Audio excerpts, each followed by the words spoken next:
Magandang umaga po. Narito na po ang magiging lagay ng panahon ngayong araw ng Miyerkules, June 26, 2024.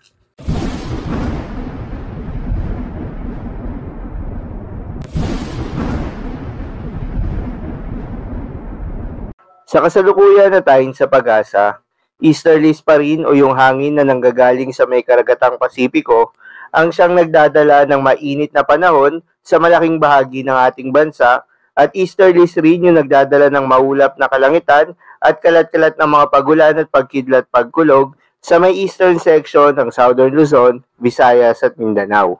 Sa nalalabing bahagi naman ng ating bansa ay asahan pa rin yung bahagyang maulap hanggang sa maulap na papawirin na may mataas na tsansa ng mga localized thunderstorms lalo na sa hapon at sa gabi.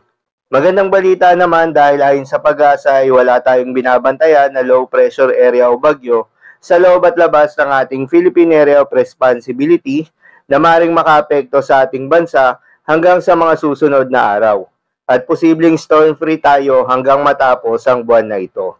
Para naman sa lagay ng panahon ngayong araw ng Miyerkules dito sa Luzon, asahan ng mataas na tsansa ng mga pagulan sa may eastern section ng Luzon, dulot pa rin yan ng easterlies, particular na sa may Isabela, Aurora, Quezon, malaking bahagi ng Bicol Region, Marinduque at Romblon.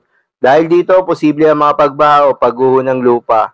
Dahil sa katamtaman hanggang sa kung minsan ay malakas na pagulan. Sa nalalabing bahagi naman ng Luzon kasama ng Metro Manila, generally maaliwala sa ilang bahagi ng Northern Luzon, partly cloudy to cloudy skies naman sa ilang bahagi ng Central at Southern Luzon. Pero pagsapit ng hapon at gabi, asahan pa rin yung mataas na tsansa ng mga localized thunderstorms. Para naman sa Visayas at Mindanao kasama ng Palawan, asahan sa may Caraga Region, Davao Region, Eastern Visayas, Central Visayas at Northern portion ng Palawan ang mataas na tsansa rin ng mga pagulan, dulot yan ng easterlies. Posible rin na mga pagbaha o pagguho ng lupa dahil sa katamtaman hanggang sa kung minsan ay malakas na pagulan. Sa nalalabing bahagi naman ng Palawan, Visayas at Mindanao, asahan naman yung bahagyang maulap hanggang sa maulap na papawirin na may mataas na tsansa rin ng mga localized thunderstorms lalo na sa hapon at sa gabi. Madalas nabobuo ang mga thunderstorms na ito tuwing hapon o gabi na maaaring magtagal ng 1 hanggang 2 oras. Ingat sa mga posibleng pagbaha o pagguho ng lupa during severe thunderstorms. Ugaliin rin na magdala ng payong pananggalang sa mainit na araw at posibleng pag-ulan sa hapon o sa gabi. Para naman sa lagay ng mga dagat baybayin, ayon sa pag-asa ay wala namang nakataas na gale warning sa anumang seaboards ng ating bansa.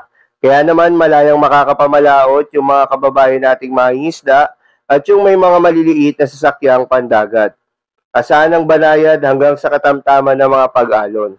Ngunit iba yung pag-iingat pa rin lalo na kung meron tayong offshore thunderstorm activity. Asahan pa rin yung mga tsansa ng malalakas na hangin at kaakibat nito ang bahagyang pagtaas ng mga alon. So, yun lamang po para sa lagay ng panahon ngayong araw ng Miyerkules. Keep safe everyone.